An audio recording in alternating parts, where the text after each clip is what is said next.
Life एक ऐसी सच्चाई जिससे हर कोई वाकिफ़ है, लेकिन कोई भी उसे हकीकत नहीं मानता। हकीकत कैसे नहीं मानता, इसको भी थोड़ा सा एक्सप्लेन कर देता हूँ मैं। जैसे कि अगर मैं एक एम लेके चलूँ अपनी ज़िंदगी में और उस एम से पहले ही मैं दुनिया को छोड़ दूँ, तो क्या ये ज़िंदगी सच में है?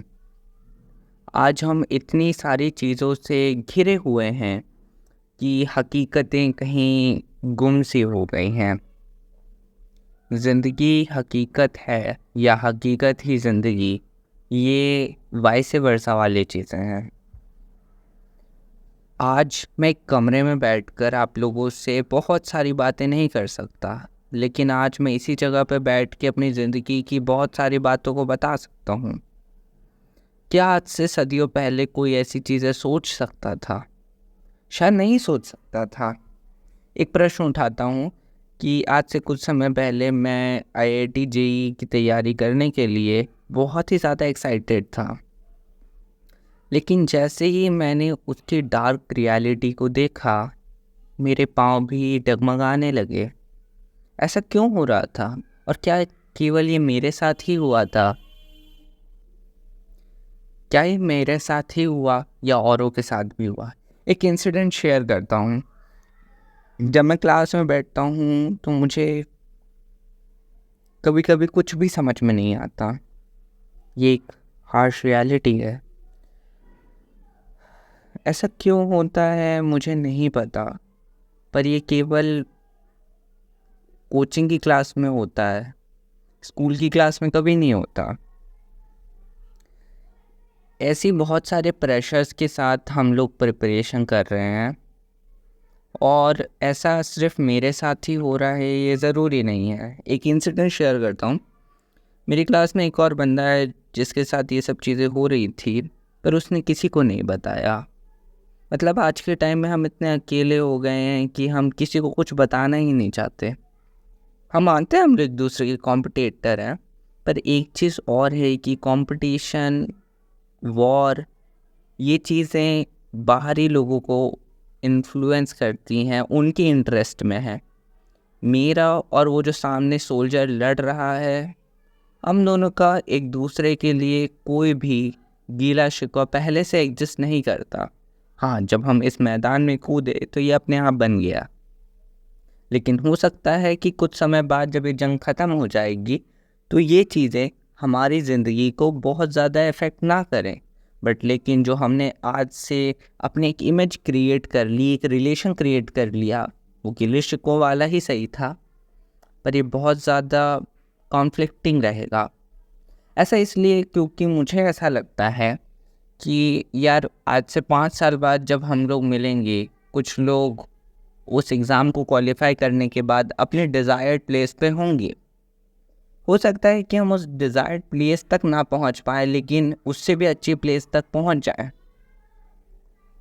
बट हम उस टाइम उस लेवल की बातें, हो सकता है कि उससे भी अच्छी बातें करें, लेकिन हो सकता है कि हमारी दोस्ती ही ना बने, क्योंकि हमारे माइंडसेट में एक चीज़ बैठ चुकी रहेगी। हमारे सिस्टम उस चीप चीप चीज़ों को अपने अंदर एक्वायर कर चुका होगा। वो एक चीप चीज़ क्या थी कि वो एक लूज़र स्टूडेंट था या एक लूज़र पर्सनैलिटी वाला व्यक्ति था उस पॉइंट ऑफ टाइम पे। इससे एक अलग ही चीज़ हमारे सामने आती है। वो ये है कि कभी भी किसी भी पॉइंट ऑफ टाइम पे हम बदल सकते हैं। कहते हैं ना, nature change itself with respect to time. I know हर चीज़ें बदलती रहती हैं, लेकिन जो इमेज हम पहले बना लेते हैं, वही इमेज हमारे साथ बहुत समय तक पीछा करती रहती है हमारा। अगर मैं आज एक लेबर हूँ और कल को मैं मालिक बन भी जाता हूँ, तो जो लोग मुझे लेबर के तौर पे देखते थे, वो मेरे से बहुत ज़्यादा घृणा का व्यवहार रखेंगे, चाहे मैं उस ज़माने में मालिक ही क्यों ना बन चुका हूँ। इसलिए हमारी फ्रेंडशिप उतनी स्ट्रॉन्ग नहीं होगी। कहने का मोटा मोटा मतलब यही था मेरा। और कई चीज़ों पे बात करते हैं। तो जो मैं बता रहा था स्टोरी की, मेरा दोस्त नहीं था, मैंने उससे कभी क्लास में बात नहीं की क्योंकि मैं पीछे बैठता था, मैं बैक बेंचर हूँ। बैक बेंचर कोई इसलिए नहीं बनता क्योंकि उसे इंटरेस्ट है उन सब बैक बेंचिंग वाली चीज़ों में, मस्ती करने में, और साथ ही साथ लोगों की एक दूसरे में हंसी उड़ाने में, और अपना वक्त बर्बाद करने में। नहीं यार, किसी को इंटरेस्ट नहीं होता। मेरे को लगता था पहले कि यार बैक बेंचर्स वैसे ही होते होंगे, पर ऐसा नहीं होता है। जब आप अपनी क्लास में आगे बैठ के जो चीज़ें समझते हो, उन्हीं चीज़ों को आप अलग अलग एरियाज से कई बार ट्राई करते हो, इस एक्सपेरिमेंट में ले सकते हैं, बट ऐसा नहीं होता है। जैसे कि मान लो कि आज मेरी तबीयत ख़राब हो गई और आज मैं उस जगह पर नहीं गया पढ़ने के लिए। आज का जो भी पढ़ा है उसने, वो मेरा एक बैकलॉग हो गया।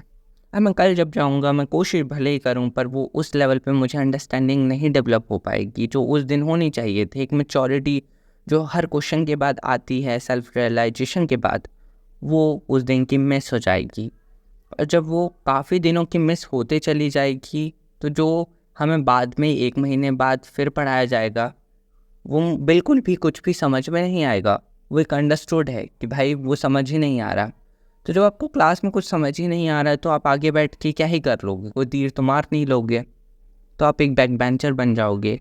अब डरने लगोगे क्लास में जाने से, और अगर जाओगे भी तो आप चेहरा चुराने लगोगे उन लोगों से जो आपको पढ़ा रहे हैं। आपके दोस्त कम बनेंगे। आपके जो दोस्त होंगे वो आपको नीचा दिखाते रहेंगे बीच बीच में कि तुझे ये क्वेश्चन नहीं बन रहा, कैसे करेगा ये सब। मेरे को उनको कोई जवाब नहीं देना कि यार मैं कैसे करूँगा या मेरे दोस्त कैसे करेंगे जो मेरे टाइप के हो चुके हैं। भाई लाइफ में हम लोग आज आईआईटी, जेईई, नीट, यूपीएससी और ऐसे ही कितने ही एग्ज़ाम्स की तैयारी करने वाले लोग बन चुके हैं, क्योंकि हम सबको अपनी ज़िंदगी में कुछ अच्छा करना है, कुछ बड़ा करना है। हम लोग का कोई मोटिव ये नहीं था कि हमें इस एग्ज़ाम में कूद कर हमें कुछ बड़ा साबित करना है। नहीं, हमें सिर्फ अपनी लाइफ में एक अच्छा अप्रोच रखना है और एक अच्छा व्यक्ति बनना है। अपने आप के लिए फेम पानी है, पैसा कमाना है, और अपनी लाइफ को अच्छा बनाना है, अपनी फैमिली को और अच्छी जगहों तक पहुंचाना है। बस इतना सही था मैटर। बट लेकिन जब जनता बढ़ती रही तो वो चीज़ें कंपटीशन में बदल गई। हम लोग को सोल्जर मान लिया गया, हम लोग को वॉर में ढकेल दिया गया। हाँ, कई बार हमने खुद ही हथियार उठा लिए उस जंग में जाने के लिए, लेकिन ज़्यादातर लोग ढकेली हुई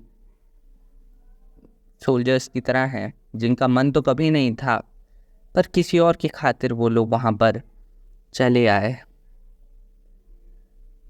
बैक बेंचर बनना आसान नहीं होता। जब आपके पास वो व्यक्ति है जो पढ़ा रहा है आपको, और आप उससे नज़रें चुरा रहे हो क्योंकि आपको समझ नहीं आ रहा है, वो आपसे पूछ रहा है पर आप हेजिटेट कर रहे हो क्योंकि आपको पता है उसका एक बार बोलना, क्लास के जो 100 बच्चे हैं, 70-80 बच्चे, उनका रोज़ का बोलना हो जाएगा। हम लोग इमोशनल बीइंग्स हैं यार, 15-16 साल के बच्चे हैं हम, कोई बहुत ज़्यादा बड़े मैच्योर नहीं हैं। हो सकता है कि उस टाइम जब हम उस उम्र पे पहुँचे तो हमें और कुछ चीज़ें लगे, पर आज जब हम इस उम्र पे खड़े हैं तो हमें बहुत सारी इनसिक्योरिटीज़ होती हैं। एक तरफ घर वालों ने पैसे लगा रखे हैं, लाखों रुपए हमारे ऊपर दांव पे लगे हुए हैं। अगर हम वो एग्ज़ाम क्लियर नहीं कर पाए तो हम क्या करेंगे? हाँ, पर मानते हैं कि कभी भी ऐसा कोई कदम नहीं उठाएंगे शायद उसके बाद ये जीवन ही ना रहे, क्योंकि जीवन रहेगा तभी तो हम जंग लड़ पाएंगे। वैसे भी ज़िंदगी किसी जंग से कम है क्या कि कोई कॉम्पिटिटिव एग्ज़ाम एक जंग बन गया? भाई लोगों को लगता है कि ज़िंदगी आसान है, ज़िंदगी आसान नहीं होती। आज जो टॉपर बन के फ्रंट सीट पे बैठ के हर क्वेश्चन का जवाब दे रहा है, वो भी कभी रहा होगा इसी चीज़ों के बीच में, लेकिन उसने कोशिश की। मानता हूँ मैं कि बैक बेंचर्स कोशिश नहीं करते, पर ऐसा कौन कहता है? जब वो हज़ारों बार कोशिश करते हैं और लोगों द्वारा बिट्रेट कर दिए जाते हैं, उनको इस तरीके से ट्रीट करते हैं लोग कि उन्हें कुछ भी नहीं आता, तो उन्हें ऐसा फील होता है कि शायद मैं इस चीज़ के लिए बना ही नहीं था। होता है यार ये सब। बैक बेंचर्स बहुत कोशिश करते हैं। तुम्हें लगता है ना कि बैक बेंचर्स कोशिश नहीं करते? भाई ये गलत फहमी है बस। हाँ, होता है, कई बार उनकी बॉडी साथ नहीं देती, कई बार उनका माइंड साथ नहीं देता, पर ये कोई जुमला नहीं है, कोई ऐसा गैम्बल नहीं है कि हाँ तो ये हार होगी या तो जीत होगी। अगर आप किसी प्रिपरेशन में हो, हाँ मानते हैं एग्ज़ाम आपको बहुत सारी चीज़ें सिखाएगा, हो सकता है कि आप वो सीख के हार भी जाओ, लेकिन फिर भी जो सीखी हुई चीज़ें हैं कभी भी आपको हाथ नहीं छोड़ेंगी, वो हमेशा आपका साथ देंगी, आपके लिए खड़ी रहेंगी। हाँ, तो मैं अपने दोस्त की जो कहानी बता रहा था वो कुछ ऐसी है कि उसको नहीं समझ में आ रहा था क्लास में, वो प्रेशर नहीं हैंडल कर पाया। मैं थैंक गॉड कहूँगा उसके पेरेंट्स को कि यार उसने अपने पेरेंट्स को वो चीज़ें बताई एंड उसके पेरेंट्स ने वो चीज़ समझी कि मेरा बच्चा ये चीज़ नहीं कर पाएगा, और उन्होंने उसकी बातों को समझते हुए उस जंग से उसको बाहर खींच लिया। हम मानते हैं कि ये गलत मेंटल स्टेट है आप लोगों के अकॉर्डिंग, या जो भी ऐसा सोचता है कि यार हाँ कैसा कमज़ोर सा होगा। नहीं यार, कृष्ण जी भी अपनी कई रणभूमियों को छोड़ के भागे हैं, तभी वो अर्जुन का रथ सारथी बन के उसे एक सही मार्ग दिखा पा रहे होंगे, सही राह दिखा पा रहे थे और सही राह दिखा पाएंगे और दिखाते रहेंगे डेफिनेटली। हो सकता है कि अभी वो हमें अर्जुन मिला नहीं है, जिस दिन वो अर्जुन भी मिल जाएगा किसी दिन, कृष्ण भी मिल जाएगा किसी दिन। और इसीलिए अगर आपको कहीं सही नहीं लग रहा है तो कोशिश करो कि आप जल्दी से जल्दी उस पूल से बाहर निकल जाओ, वरना डूब के हाँ दम तोड़ने से कुछ नहीं मिलेगा। एंड इस चीज़ को मैंने उस लड़के की कहानी से समझा कि यार उसने बहुत जल्दी डिसीजन लिया, बहुत जल्दी नहीं, 3 महीने का समय लिया उसने। 3 महीने क्लास में रोज़ आया, वो रोज़ क्वेश्चन करा, रोज़ कोशिश की, पर उससे नहीं हो पाया। कोई बात नहीं, उसने आज ये डिसीजन लिया है कि मैं ये नहीं कर सकता। हो सकता है कि वो आगे ज़िंदगी में कुछ इससे बड़ा करने के लिए अपने पाँव पीछे कर रहा हो। पाँव पीछे करना कई बार उसकी भी निशानी होती है जो आप बहुत कुछ आगे करने वाला हो। इसलिए ज़िंदगी में कभी भी ये नहीं सोचते कि ये जो मेरा बगल वाला बंदा है वो कुछ नहीं कर पाएगा। किस्मत, मेहनत और उम्मीद बहुत कुछ कराती है।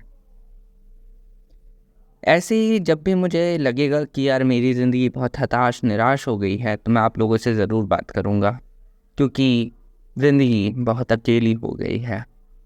और अगले वीडियो का टॉपिक अकेलापन ही होगा।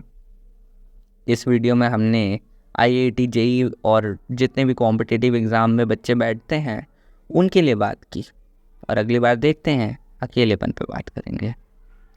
मिलते हैं नेक्स्ट वीडियो के साथ। पर ये कहना थोड़ा अजीब होगा कि यार वीडियो कब आएगी, कैसे आएगी, क्योंकि हम एक इमोशनल बीइंग हैं। इमोशनल बीइंग पे भी बात करूँगा मैं ज़रूर, क्योंकि अगर हम ये चीज़ों पे बात नहीं करेंगे तो शायद हम लोग अपनी ज़िंदगी को खोते चले जाएंगे, क्योंकि वैसे भी आज की दुनिया में कोई किसी की बातें नहीं सुनता। अगर कोई सुनता तो मैं यहाँ पर आप लोगों से बातें करने नहीं आता।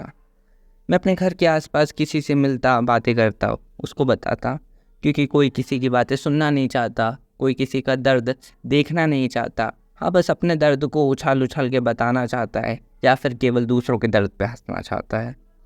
दर्द पे हंसना बहुत आसान होता है यार, लेकिन उसके दर्द को समझ के उसको एक सही सुझाव देना मुश्किल होता है। चलिए, जो भी है, दुनिया यही है, ज़िंदगी यही है।